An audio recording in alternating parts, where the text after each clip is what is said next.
Sir வணக்கம் big sir. Pass முத்து என்கிற காட்டான். நீங்கள் தான் சார் பிக் பாஸ் மாதிரி இருக்கிறீங்க. அப்படியா? இல்ல நான் சொல்ல இது வந்து பாக்கெட் நாவல் எப்படி போயிட்டு இருக்கு? Super sir. ஓகே. ரொம்ப அந்த ரீயூனியன் என்ன அவர் தான் அடிக்கடி சந்திக்கிறோம். அதனால் பட் அவரோட ஒர்க் பண்ணுறதுல எப்பவுமே ஒரு ஒரு சுகம் இருக்குது.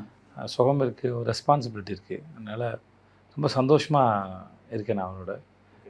இட்ஸ் லைக் நான் ஆளுங்களாம் சொல்லி வச்சிட்டேன், 4 மாதம் ரொம்ப சின்சியராக இருக்கணும். எது சின்னதானாலும் உடனே தெரிஞ்சிடும் வெளியே. நான் பத்திரமா செய்கிற வேலையை பார்த்து பொறுப்போடு செய்யுங்க. எல்லா இடத்துலையும் தான் செய்வோம், பட் இங்கே கொஞ்சம் எக்ஸ்ட்ரா. ஏன்னா மட்டும் வேலை பார்க்குற ஆள் அவர்கிட்ட இருக்கிற அந்த ரெஸ்பான்சிபிலிட்டியோ பொறுப்பு வந்து நமக்கு தொத்திக்கும்.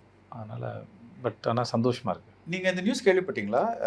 ஆரண்ய காண்டம் ரீரிலீஸ் ஆகுதான். ஓ சூப்பர் சார். நீங்கள் அது ஞாபகம் இருக்கா? நீங்கள் முதல்ல பார்த்தப்போ என்ன ரியாக்ஷன் இருந்துச்சுன்னு?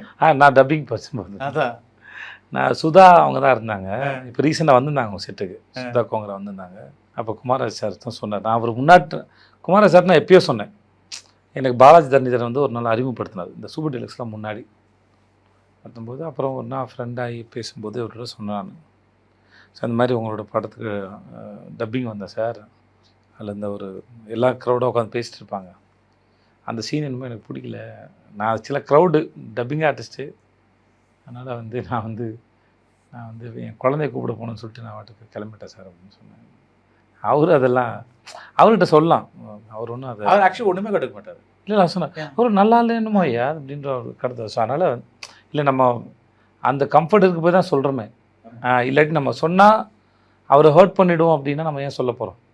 ஸோ அந்த மாதிரி கிடையாது. ஸோ அதனால் ஏன்னா அது மட்டும் இல்லாமல் அது மட்டும் காரணம் இல்லை, அந்த படம் வந்தபோது இவ்வளோ அற்புதமான படத்தையா நம்ம வந்து அதை நமக்கு அவ்வளோதான் அறிவு, அதனால் அப்படி செஞ்சிட்டோம். அப்படி தான் அந்த வழியே வழக்கமான ஒரு புதுசாக ஒன்று வர்றதுக்கு முன்னாடி நம்ம பழைய ஆளாக என்னவாக இருக்குமோ அது வழியாக தான் புது விஷயத்தையும் அணுகிறோம்.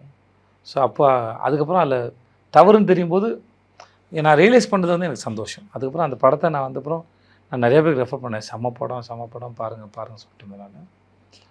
அதுக்கப்புறம் அவரோட நடிக்கிறது ரொம்ப ஏங்குனேன், ரெக்கமெண்ட் பண்ண சொல்லி பாலாஜி. ஏன்னா அவர் பாலாஜியோடலாம் ஃப்ரெண்ட் ஆகிட்டார். அவங்க படம்லாம் பார்த்த ஃப்ரெண்ட்ஸ் அந்த அவங்களாம் ஃப்ரெண்ட்ஸாக இருந்தாங்க.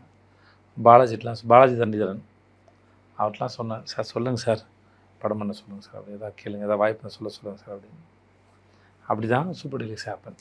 இப்போது இப்போ குமாரராஜாவே எக்ஸாம்பிளாக எடுத்துக்கலாம், பட் நிறைய ஃபில்ம் மேக்கர்ஸ் இருக்காங்க. அவங்க ஆரண்ய காண்டம் பண்ணுறாங்க, சூப்பர் டீலக்ஸ் பண்ணுறாங்க.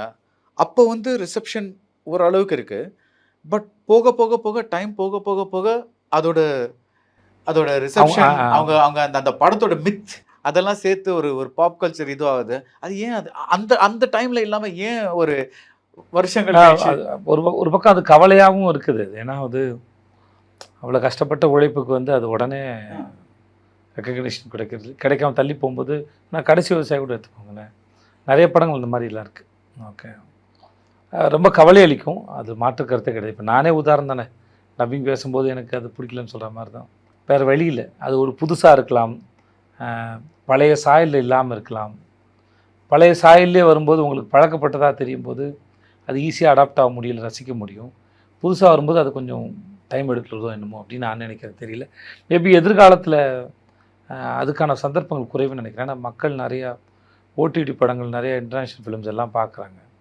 ஸோ மேபி இனிமேல் அதுக்கான குறை உடனே ரெக்கக்னிஷன் உடனே கிடைக்கிறதுக்கு வாய்ப்பு இருக்குது. இன்னும் சோஷியல் மீடியா மூலமாக வந்து உடனே மக்களுக்கு பிடிச்சிச்சின்னா அவங்க உடனே அதை என்ன தான் விமர்சகர்கள் வேறு உங்களை போல் விமர்சகர்கள் வேறு கருத்துக்கள் வச்சாலும் மக்களுக்கு அது பிடிச்சிச்சின்னா வந்து அதை அவங்க ஸ்ப்ரெட் பண்ண முடியுதுன்னு நான் நம்புகிறேன்.